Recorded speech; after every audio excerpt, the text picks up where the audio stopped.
Hola, ¿qué tal? Esto es How to Spanish Podcast. Yo soy David. Y yo soy Ana. Seguramente si te digo, piensa rápido en comida mexicana, podrías pensar en, no sé, Tacos, tacos. tamales. Ajá, pero ¿qué tal si te digo, ahora piensa en postres mexicanos?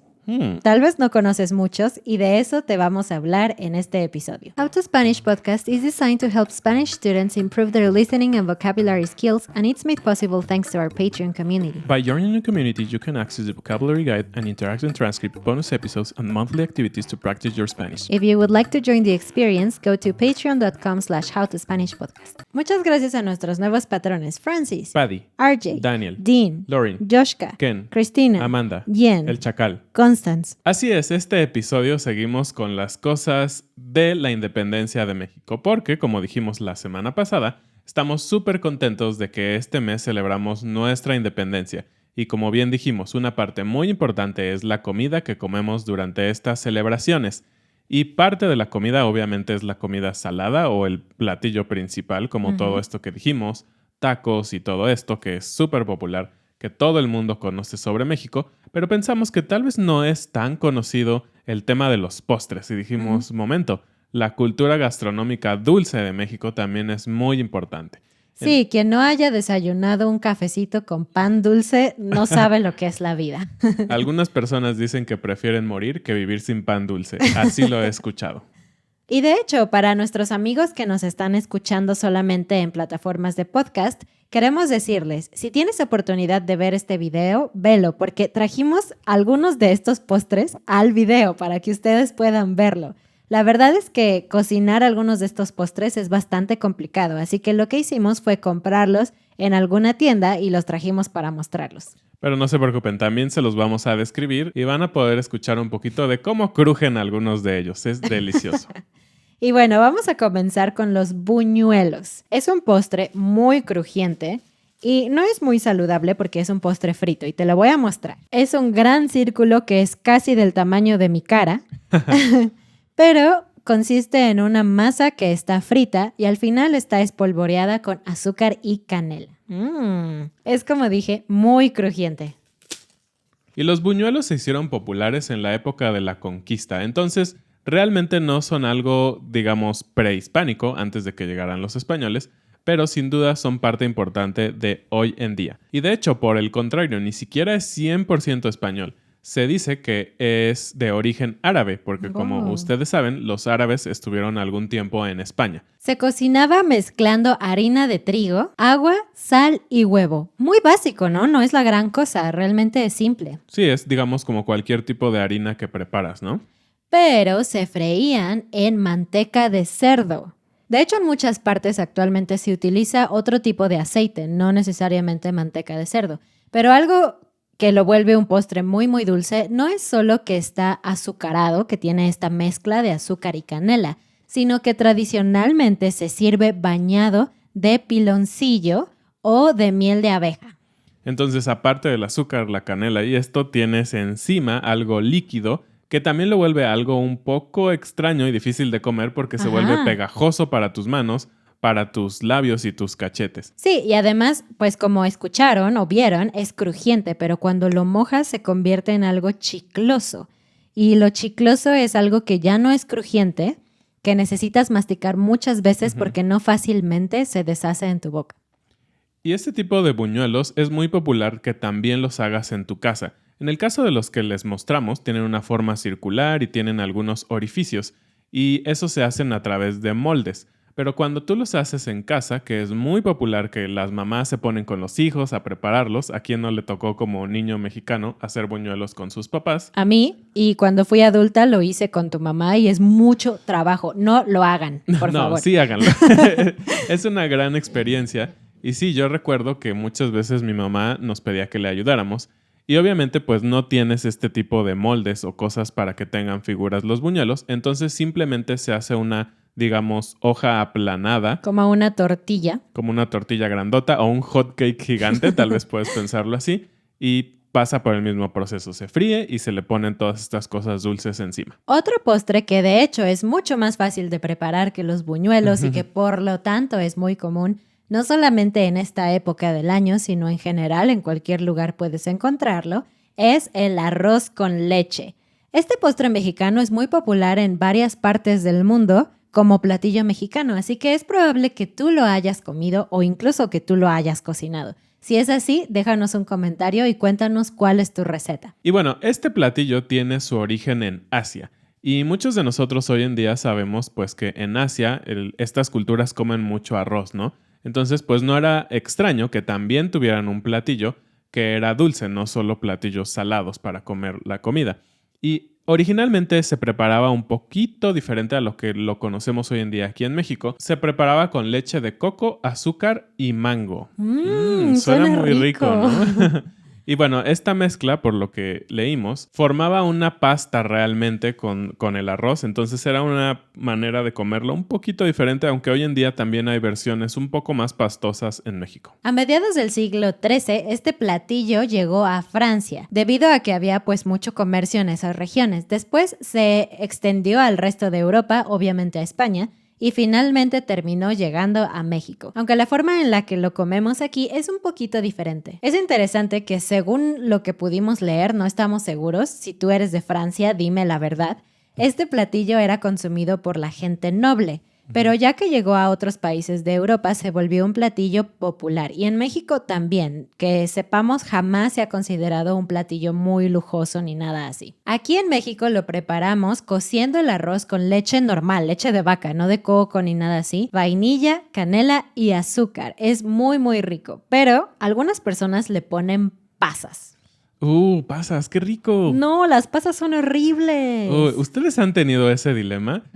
Siempre hay personas que aman las pasas u odian las pasas. Parece que no puede haber un punto intermedio. En mi caso, a mí me gustan mucho las pasas, pero realmente no puedo comer muchas porque son muy dulces. Yo las odio, así que por favor coméntanos si tú eres team pasas o team no pasas. Pasas, por favor. El siguiente postre es muy rico, es delgado, es tal vez hasta un poco fresco, me parece. No es tan empalagoso como otros. Es crujiente. Es crujiente y es la oblea. ¡Tarán! Como pueden ver en el video o como les voy a describir, la oblea realmente parece hecha de papel. Es realmente delgada y parece que no tiene mucho chiste. De hecho, si tú te la comes, no tiene tanto sabor. Sí, todo depende de con qué se acompaña la oblea. Exacto. Entonces, primeramente, la oblea es harina, otra vez. Con agua. Con agua, muy muy sencillo. Pero la diferencia con el buñuelo es que este se deja, digamos, en una plancha y se hacen unas capas muy muy muy delgaditas, como ya les mostró Ana.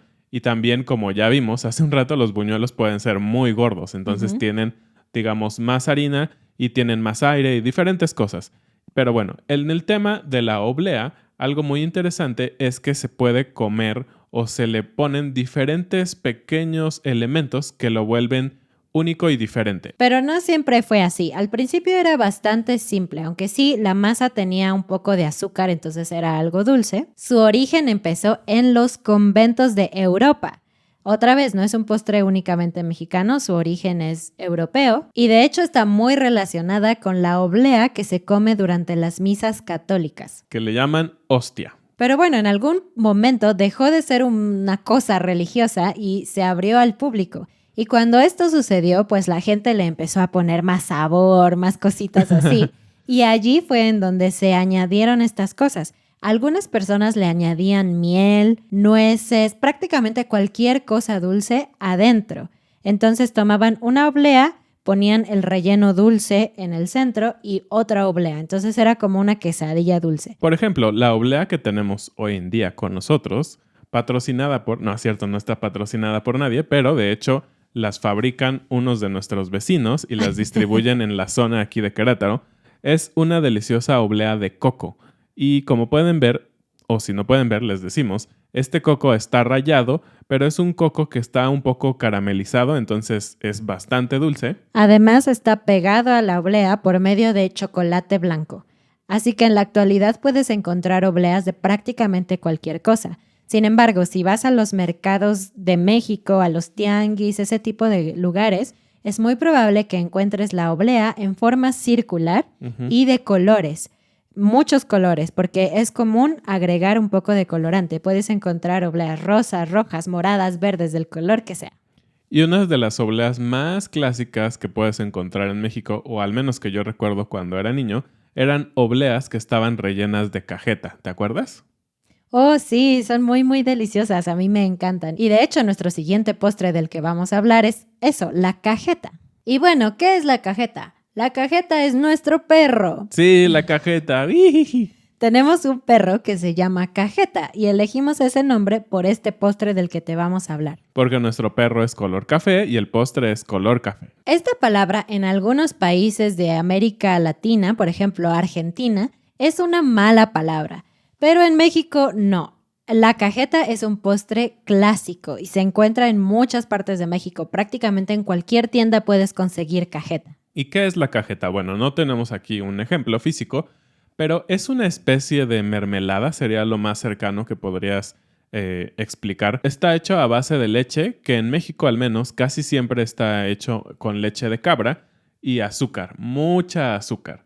Y tal vez también otra manera de explicarlo, ahora que lo pienso, es como la Nutella, esa consistencia de algo que no es líquido, no es sólido, está completamente en medio, es demasiado elástico y pegajoso que si tú tomas una cuchara y la metes en el bote de cajeta y lo pones en tu boca, vas a tardar muchos minutos en poder disolverla y comerla. Sí, es una de las principales diferencias con la crema de avellana o Nutella, como le decimos aquí, porque la Nutella realmente no es pegajosa y la cajeta sí es tan pegajosa casi como la miel de abeja. Ujú. Y muchos países dicen que la cajeta es su postre. De hecho, por ejemplo, en América Latina como Argentina y otros países, ellos le llaman dulce de leche, que realmente no es lo mismo. Yo he comido Sí. dulce de leche y no es exactamente igual que la cajeta mexicana. Ujú. Entonces, nadie está muy seguro de cuál es el origen, pero lo interesante es que al principio era blanco. Ujú. Claro, si está hecho de leche, Sí, pues tiene debe sentido. ser blanco. Ujú. El azúcar es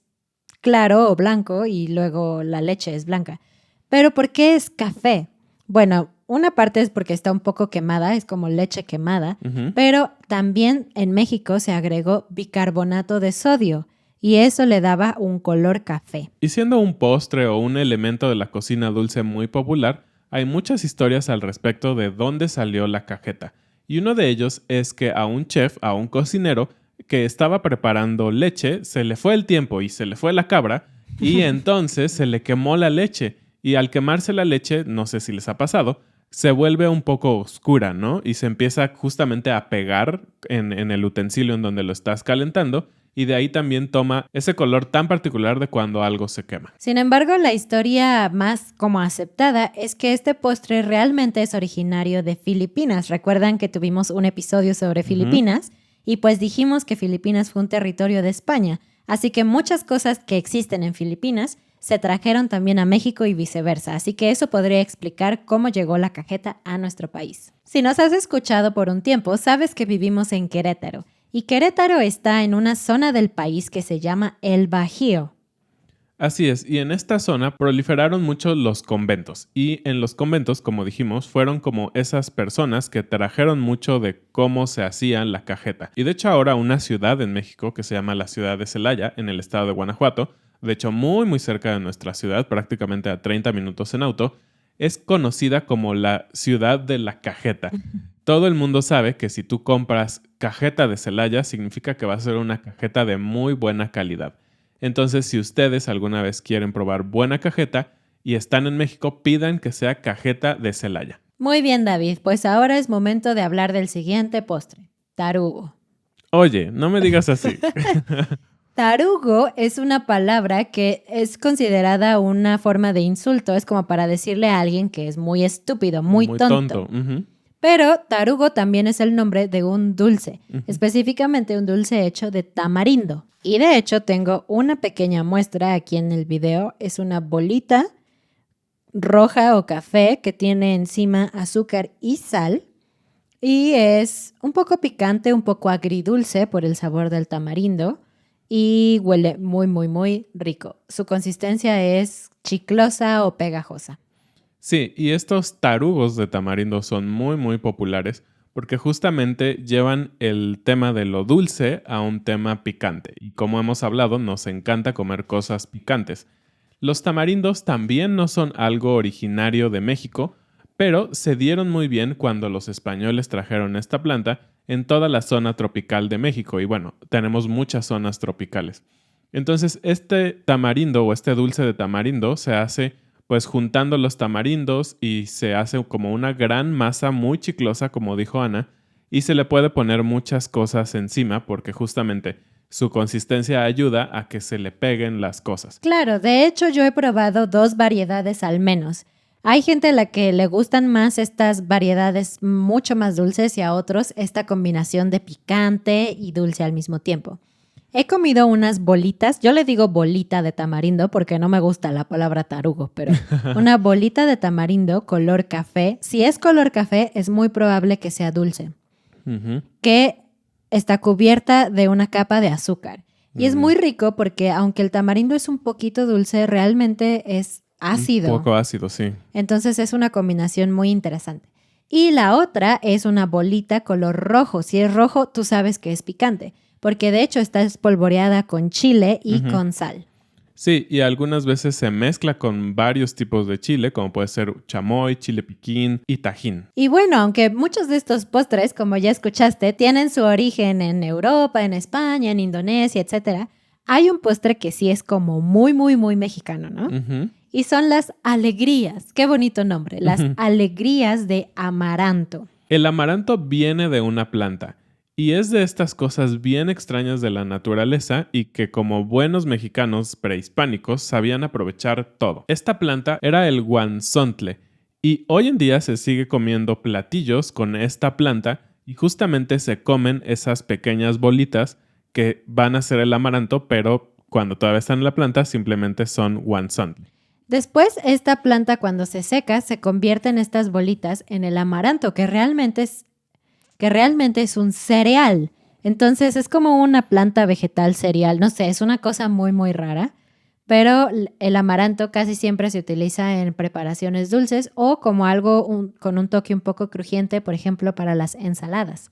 Algo súper interesante del amaranto es que se considera como de estas nuevas tendencias de las superfoods, porque tiene una gran cantidad de proteína vegetal, entonces no necesitas comer tal vez carne, sí puedes comer amaranto. Como dijo David, en la época prehispánica, antes de los españoles, ya se utilizaba mucho este cereal y bueno, esta planta también, el guanzontle.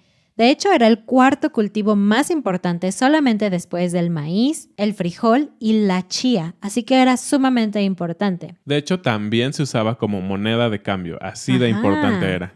Pero bueno, esta planta estaba muy relacionada a temas religiosos. Por eso, cuando llegó Hernán Cortés y los españoles, se prohibió su uso.